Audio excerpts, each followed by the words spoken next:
खुर्च्या घ्या. विलासराव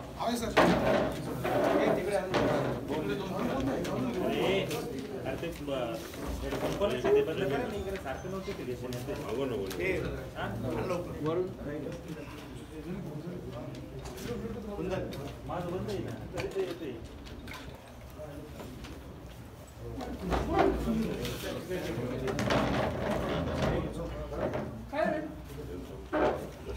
बोला. दिवसाच्या दौऱ्यावर आलेल्या आहात, शिबिरांचं नियोजन आहे, काय काय आतापर्यंत झालंय? 16 एप्रिलला नाशिकच्या मनोहर गार्डन लॉन्स या सभागृहामध्ये शिवसेनेचं विभागीय शिबिर आयोजित केलं. विभागीय शिबिर यासाठी म्हणतो आम्ही की अशा प्रकारची विभागीय शिबिरं महाराष्ट्रामध्ये सर्वत्र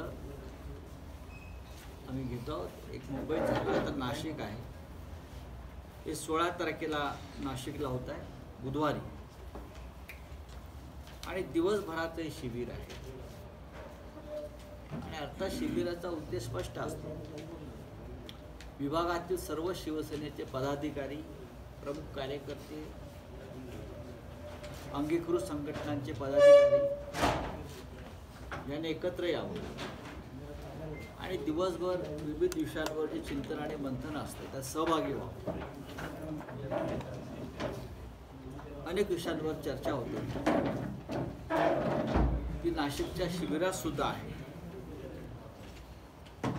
शिबिराचा कार्यक्रम अत्यंत सुटसुटीत आहे. सकाळी 9:30 वाजता शिवसेना नेते, युवासेना प्रमुख आदित्य ठाकरे यांच्या हस्ते शिबिराचं उद्घाटन होतं आणि त्यानंतर मग साधारण सायंकाळी 6:30 वाजेपर्यंत भरगच्च कार्यक्रम. या शिबिराचं वैशिष्ट्य असं आहे की संध्याकाळी 6:30 वाजता शिवसेना पक्षप्रमुख माननीय उद्धव ठाकरे हे उपस्थित राहतील आणि मार्गदर्शन करतील. आणि या मधल्या काळामध्ये शिवसेनेचे सगळे प्रमुख नेते जे आहेत त्यात अरविंद सावंत आहेत, आमचे चंद्रकांत खैरे, राजाभाऊ वाजे आमचे खासदार, राजन विचारे, विनायक राऊत, अंबादास दानवे आणि त्यानंतर ज्येष्ठ कायदेतज्ञ असीम सरोदे, हे सगळे नामवंत आणि मान्यवर या शिबिरामध्ये भाग घेतात. शिवसैनिकांना मार्गदर्शन करतील आणि प्रत्येकाला आम्ही स्वतंत्रपणे काही विषय मांडण्यासाठी दिलेले आहे. या शिबिरात एक वैशिष्ट्य असं आहे की हिंदू हृदय सम्राट माननीय बाळासाहेब ठाकरे यांचं एक भाषण आम्ही तिथे दाखवणार, जे भाषण तुम्ही कदाचित कधी ऐकलं नसेल. आणि ते भाषण हे वेगळ्या पद्धतीनं नवीन तंत्रज्ञानाचा वापर करून बनवलेलं आहे. आणि एका परीनं या शिबिराला माननीय बाळासाहेबांची पण उपस्थिती आहे. हे वैशिष्ट्य शिवसैनिकांसाठी आहे. शिबिराची तयारी हळूहळू सुरू आहे आणि शिवसेनेचे नाशिकमधले आमचे सगळे पदाधिकारी जे ते आपण पाहतात, उपनेते बडगुजर असतील, जिल्हा प्रमुख BG सूर्यवंशी आहेत, महानगर प्रमुख विलास शिंदे आहेत, त्यानंतर आमचे केशव तात्या आहेत, आमच्या जयंतराव दिंडे आहेत, विनायक पांडे आहेत, ताजनपुरे ताई आहेत. म्हणजे प्रत्येक पदाधिकारी बरं का, शिवसेनेचा तालुका प्रमुख असेल, जिल्हा प्रमुख असतील, यांनी या शिबिरासाठी स्वतःला वाहून घेतले. बऱ्याच काळानंतर उद्धवसाहेब इथे येतील आणि मार्गदर्शन करतील. महाराष्ट्राच्या सर्वच भागामध्ये अशा प्रकारच्या शिबिरांचं आयोजन केलेलं आहे. पण ठाकरे परिवाराचं आणि शिवसेनेचं नाशिकवरती विशेष प्रेम असल्यामुळे मुंबई बाहेरचं पहिलं शिबिर हे नाशिकला घ्यावं नेहमीप्रमाणे ही सूचना होती, त्यानुसार हे शिबिर होतं. साहेब, मेहुल चौकशीला ताब्यात घेण्यात आलेला आहे. विषय वेगळा काय चालला तुम्ही शिबिरावरून कुठल्या तरी कोणाला तरी चौकशीला ताब्यात घेतल्या का? हां, तर शिबिराचा विषय संपलाय तुमच्यासाठी. असीम सरोदेंचं नेमकं या असीम सरोद्यांचा विषय जो आहे की असीम सरोदे हे शिवसेना परिवाराशी अनेक मधल्या काळात जोडले गेलेले आहेत. आमच्या अनेक कायदेशीर बाबीत त्यांचा सहभाग असतो. आमच्या वतीनं तुरुंगात ते खटले लढवत आहेत आणि ते एक सामाजिक कार्यकर्ते तर आहेतच. याशिवाय अनेक विषय असे लोकशाही वाचवण्यासंदर्भात, नागरी स्वातंत्र्यासंदर्भात त्यांच्या भूमिका या परखड आहेत. शिवसैनिकांवर जे खोटे खटले दाखल केले जात आहेत आणि जी स्वातंत्र्याची गळचेपी होते त्या संदर्भात असीम सरोदे यांचं मार्गदर्शन संपूर्ण देशभरामध्ये जो राजकीय विरोधक आहे त्याला जर कमजोर करायचं असेल तर त्याच्यावर आणि त्याच्या कुटुंबावरती खोटे खटले दाखल करायचे आणि त्याला अडकवून ठेवायचं. हा आमच्या नागरी स्वातंत्र्यावरचा हल्ला आहे. आमच्यासारख्यांना अटक करायची. आता काल आपण पाहिलं असेल की राहुल गांधी यांनी गुजरातच्या काँग्रेसच्या अधिवेशनामध्ये नरेंद्र मोदी यांच्यावरती जोरदार हल्ला केला आणि ते दिल्लीत पोचले नाहीत तोपर्यंत नॅशनल हेराल्डची संपत्ती जप्त करण्याची नोटीस काढली. नॅशनल हेराल्ड हा गांधी परिवाराशी संबंधित वृत्तपत्राची संपत्ती आहे. पंडित नेहरूंनी स्थापन केलेले वृत्तपत्र आहे. स्वातंत्र्य चळवळीत, हे तुम्हाला माहीत नसलेलं सांगतो, 1938 साली या वृत्तपत्राची स्थापना पंडित नेहरूंनी केली आणि पंडित नेहरू यासाठी पदरचे पैसे टाकले होते ब्रिटिशांशी लढण्यासाठी. स्वतः पंडित नेहरू नॅशनल हेराल्डमधून ब्रिटिशांच्या विरुद्ध आग ओकत होते. त्यावेळी ते वृत्तपत्र काही काळाने बंद पडलं आणि गांधी परिवारानं त्याच्यामध्ये नव्यानं काही आर्थिक उभारणी करून ते सुरू केलं. पण मनी लॉन्ड्रिंगच्या माध्यमातून पैसे आले असं दाखवून हे वृत्तपत्र त्यांनी ताब्यात घेतलं नरेंद्र मोदी. मला आश्चर्य वाटतंय की एका बाजूला तुम्ही दाऊद इब्राहिमची संपत्ती मुक्त करताय, एका बाजूला हे सरकार मोदींचं दाऊद इब्राहिमची संपत्ती ला क्लीन चिट देत आहे. प्रफुल्ल पटेल आज जे भारतीय जनता पक्षाबरोबर गेलेले आहेत, शरद पवारांचे एकेकाळचे राईट हँड मॅन, त्यांची संपत्ती ही ईडीने जप्त केली होती. का? तर ती संपत्ती, त्या संपत्तीचा व्यवहार दाऊद, बॉम्बस्फोटातला मुंबईतला आरोपी दाऊद इब्राहिम, त्याचा हस्तक इक्बाल मिर्ची, या दोघातल्या व्यवहारातून ती संपत्ती निर्माण झाली म्हणून ईडीने ती संपत्ती जप्त केली. पण प्रफुल्ल पटेल हे भाजपमध्ये गेल्याबरोबर मोदी सरकारनं ही दाऊदची संपत्ती मुक्त केली 1100 कोटीची. एका बाजूला तुम्ही या देशामध्ये दाऊद इब्राहिम, इक्बाल मिर्ची, बरं हे मी सांगत नाही, हे नरेंद्र मोदीने स्वतः सांगितलेलं आहे की प्रफुल्ल पटेलचे इक्बाल मिर्शीशी संबंध आहेत म्हणून आणि व्यवहार केला आहे त्यांनी. हे जाहीर भाषणात पटेल यांनी सांगितलेलं आहे. तुम्ही अजित पवारांची संपत्ती जप्त केली, हां, बेनामी प्रॉपर्टी जप्त केल्या, त्यात जरडेश्वर कारखाना सुद्धा आला, पण ते भाजपबरोबर गेले आणि संपत्ती मुक्त झाली, क्लीन चिट.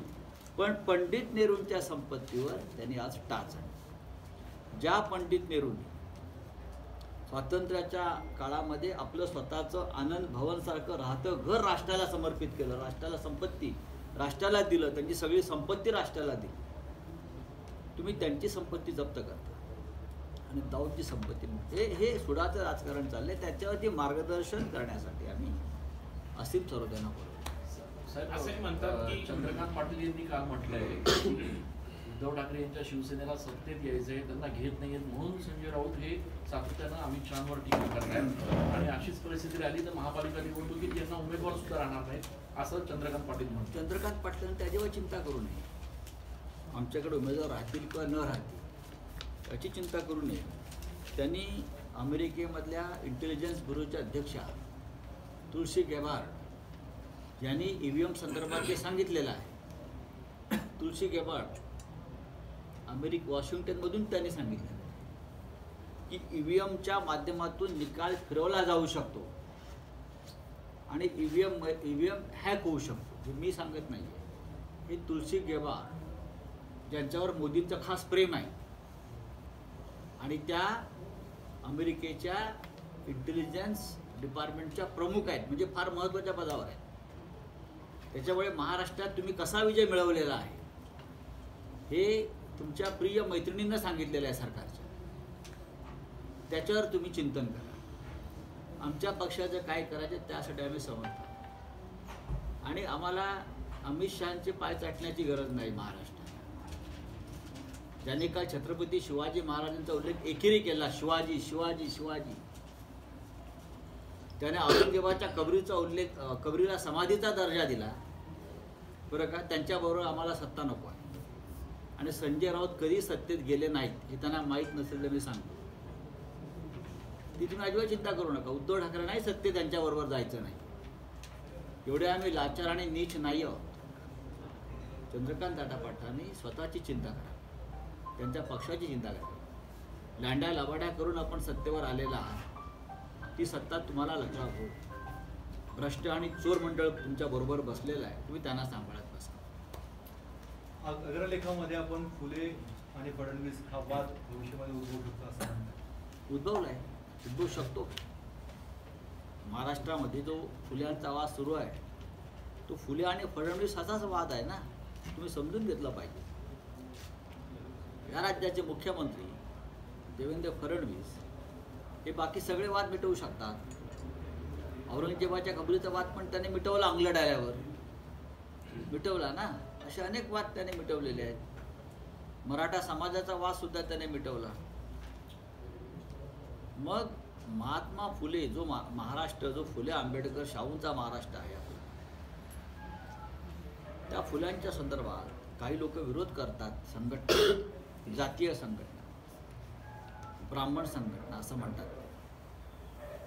ती काय आमचे देवेंद्र फडणवीस यांच्या शब्दाबार आहेत. इतरांना तुम्ही टाईट करताना त्यांच्या भाषेमध्ये मी टाईट करीन, त्यांना काय टाईट करत. तुम्ही छावा चित्रपटाचं प्रदर्शनासाठी तुम्ही विशेष शो आयोजित केले होते. ताश्कंद फाईलचे केलेत, काश्मीर फाईलचे केलेत, त्यात तुम्हाला काय आक्षेपार्ह वाटलं नाही. मग फुले चित्रपटात तुम्हाला असं काय वाटलं आक्षेपार्ह?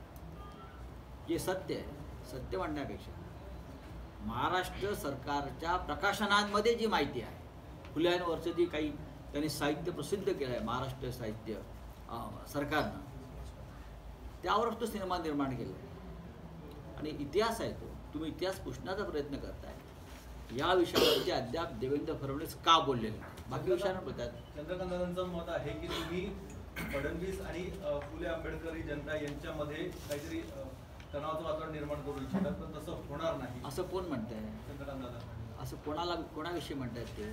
तुमची मी कशा करता तणाव निर्माण करू?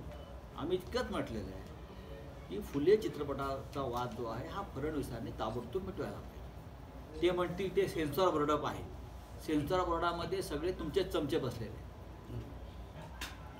सेन्सॉर बोर्डामध्ये तुमचेच चमचे बसले. ज्या सेन्सॉर बोर्डाला काश्मीर फाईल आणि ताश्कंद फाईलमध्ये किंवा केरळ फाईलमध्ये किंवा केरळ स्टोरीमध्ये काय दिसत नाही, त्यांना फुल्यांमध्ये आक्षेप कसा काय दिसतो? त्यांना नामदेव ढसाळ कोण माहीत नाही जे सेन्सॉर बोर्डाला. नामदेव ढसाळ कोण म्हणून विचारतात असे सेन्सॉर बोर्ड, त्यांना फुले माहीत असण्याची शक्यता मला फार कमी वाटते या लोकांना. म्हणून फडणवीस यांनी फुले चित्रपट आहे तसा लोकांसमोर जाईल यासाठी प्रयत्न केले पाहिजे. नाही, पण तुमच्याच आजच्या अग्रलेखावर चंद्रकांत दादा म्हणतायत की इतके मराठी मुख्यमंत्री झाले, आरक्षण दिलं नाही, पण देवेंद्र फडणवीस ब्राह्मण असून त्यांनी आरक्षण दिलं, ते कर्मठ नाहीत असं ते वारंवार ब्राह्मण देवेंद्रचा का उल्लेख करतायत मला कळत नाही. ते काय दाखवतात का महाराष्ट्राला ब्राह्मण मुख्यमंत्री आहे म्हणून? आणि मी चंद्रकांत पाटलांचे आभार मानतो की ते इतका काळजीपूर्वक अग्रलेख वाचलेला आहे. भारतीय जनता पक्ष माझे अग्रलेख अत्यंत काळजीपूर्वक वाचतं सांगतात. ते देवेंद्र सुद्धा वाचतात बरं का. पहिला अग्रलेख ते सामनातच वाचतात, ते किती नाही म्हणा वाचावा लागतो त्याला अग्रलेख. त्याच्यामुळे अग्रलेख त्याने वाचलेला आहे, त्याच्यामुळे प्रबोधन झालं आहे त्यांचं, याच्याबद्दल मी आभारी आहे. राज्य सरकारच्या आर्थिक अडचणीमुळे जवळपास 34,500 आरोग्य कर्मचाऱ्यांचं 3 महिन्यापासून वेतन झालेलं नाही आहे. आर्थिक अडचणींचा सामना त्या बिचाऱ्या आरोग्य सेवकांना करावा लागतो. लाडका बहिणींमुळे शेकडो कोटी रुपये लाडक्या बहीण योजनांमध्ये वळले. शिक्षकाच्या काळ आम्हाला एक शिक्षिका भेटल्या, समाज कल्याण मुख्याध्यापिका होता, निवृत्त झाल्या, काही लाभ मिळू शकले नाहीत. घरामध्ये लग्न कार्य, शिक्षण आहे मुलांचं म्हणा, त्यांचे किती कोटी वळवले लाडक्या बहिणीला? 8,000 कोटी रुपये त्यांचे लाडक्या बहिणीला वळवले. बरोबर ना? ही अशी परिस्थिती आहे राज्याची. चंद्रकांत पाटलांनी ह्याच्यावरती लक्ष घातलं. मेहुल चोक्सीला अटक करण्यात आली. चांगली गोष्ट आहे. मेहुल चोक्सीला जर अटक, आम्ही सातत्याने ती मागणी करतोच आहोत ना की नीरव मोदी, मेहुल चोक्सी यांना अटक केली पाहिजे. दाऊद इब्राहिमलाही अटक करून आणलं पाहिजे, कारण भारतीय जनता पक्षाचा अजेंडा आहे तो दाऊदला फरफटत आणण्याचा. आणावं त्यांनी सगळ्यांनी आणि स्वागत केलं. नागपुरामध्ये बोगस शिक्षकांचं प्रकरण उघडकीस आलेलं आहे. अनेक बोगस शिक्षकांची भरती शिक्षण विभागाकडूनच करण्यात आलेली आहे. मात्र पाहिजे तशी कारवाई नागपूर असेल, नाशिकमध्ये देखील असे प्रकार उघडकीस आले, कारवाई होत नाही पाहिजे तशी. आता हा विषय त्या विभागातल्या नेत्यांनी उचलायला विषय समजून घेतलं ती बोलून. चला, थँक्यू साहेब. संजय देशपांडे म्हटले की उबाटा ही भैयांची टीम आहे. तुमच्या महापालिकेच्या काळामध्ये सगळ्यात जास्त हिंदी आणि उर्दू शाळांची संख्या वाढली, त्यावेळेला का नाही होतो? कोणताही प्रश्न कोणी उचलतो आणि आम्ही उत्तर द्यावं अशी आपली अपेक्षा असेल तर आपण ती चूक करतो. शिवसेना बघा, एक असं आहे की हे कोणते गृहस्थ आहेत, त्यांचा पक्ष भारतीय जनता पक्षाबरोबर आहे, मोदींबरोबर आहे. मोदी आणि शहा महाराष्ट्राचे शत्रू आहेत असं आम्ही मानतो. जे महाराष्ट्राच्या शत्रूंची उचलेगिरी करतायत, चाटुगिरी करतायत, त्याने प्रश्न निर्माण करावे हे आश्चर्य आहे. महाराष्ट्रामध्ये किंवा या देशामध्ये हिंदी भाषिक शाळा असणं हा काही गुन्हा नाही. ग्वाल्हेरला मराठी शाळा आहेत, गुजरातमधल्या अनेक भागात मराठी शाळा आहेत, बेळगावात सुद्धा मराठी शाळा आम्ही चालवायचा कसोशीने प्रयत्न करतो आहोत. दिल्लीमध्ये आम्ही मराठी शाळा चालवायचा प्रयत्न करतो आहोत. शेवटी आम्ही किती प्रयत्न करतोय मराठी शाळांसाठी. आता हिंदी आणि उर्दू या शाळा का आम्ही सुरू केलेल्या नाही आहेत ना. ह्या महाराष्ट्राच्या स्थापनेपासून या शाळा या देशात सुरू आहेत. त्यांनी जरा इतिहासाचा अभ्यास केला पाहिजे. हे जे म्हणून ते त्यांच्या पक्षाची ही अवस्था आहे, माती खाण्यासारखी झाली आहे ना, ते माती खातात ते त्यामुळेच खातात. तर अमेरिकेतल्या गुप्तचर यंत्रणेनं बाबत हॅक होऊ शकतं असं म्हटलेलं आहे. यापुढे निवडणुकांमध्ये आपला काय स्टँड असेल शिवसेनेचा? नाही, तुलसी गेबार्ड ज्या अमेरिकेच्या गुप्तचर संस्थेच्या प्रमुख आहेत, इंटेलिजन्स ब्युरोच्या प्रमुख आहेत, अत्यंत महत्त्वाच्या पदावर आहेत त्या. म्हणजे आपल्याकडे अजित डोवाल आहेत त्याप्रमाणे त्या तिकडे आहेत. आणि तुळशी गेबार्डला नरेंद्र मोदी यांनी मधल्या काळामध्ये कुंभनंतर गंगाजलाचं एक भेट दिलं होतं ना, कलश. ते जेव्हा अमेरिकेला गेले होते तर चित्र पहा आपण. या तुळशीबाईंना, कमळाबाईंना ते गंगाजळ कुंभात भरून दिलं होतं. त्याच्यामुळे बहुतेक त्या बाईंना बुद्धी झाली खरं बोलण्याची गंगेमुळे. आणि त्यांनी खरं सांगून टाकलं की मोदी आणि त्यांचे लोक भारतात कसे जिंकले. EVM मधला घोटाळा हे पहिलं कारण, आणि EVM हायजॅक होतात हे त्यांनी स्पष्ट सांगितलेलं आहे. आणि EVM मुळे निकाल फिरवले जाऊ शकतात हे सुद्धा त्यांनी सांगितलं आहे. त्याच्यामुळे महाराष्ट्रामध्ये जे निकाल आहेत, हरियाणामधले जे निकाल आहेत आणि दिल्लीमधले जे निकाल आहेत हे बोगस आहेत. हे या तुळशींच्या वक्तव्यातून स्पष्ट होतं. मुंबईतल्या टँकर चालकांचा संप मागे होत नाहीये, मुंबईकरांचे प्रचंड हाल आहे. त्याच्यामध्ये शिवसेना लक्ष घालते. कालच माननीय आदित्य ठाकरे यांनी सगळी एक बैठक घेऊन त्या संदर्भात काही सूचना केल्या. थँक्यू. गुजरातच्या सीमेवर 1800 कोटी रुपयांचं ड्रग्ज जप्त करण्यात आलंय. गुजरातच्या सीमेवर 1800 कोटी रुपयांचं ड्रग्ज जप्त करण्यात आलंय. गुजरात हे उडता गुजरात झालंय, तुम्हाला माहिती आहे का?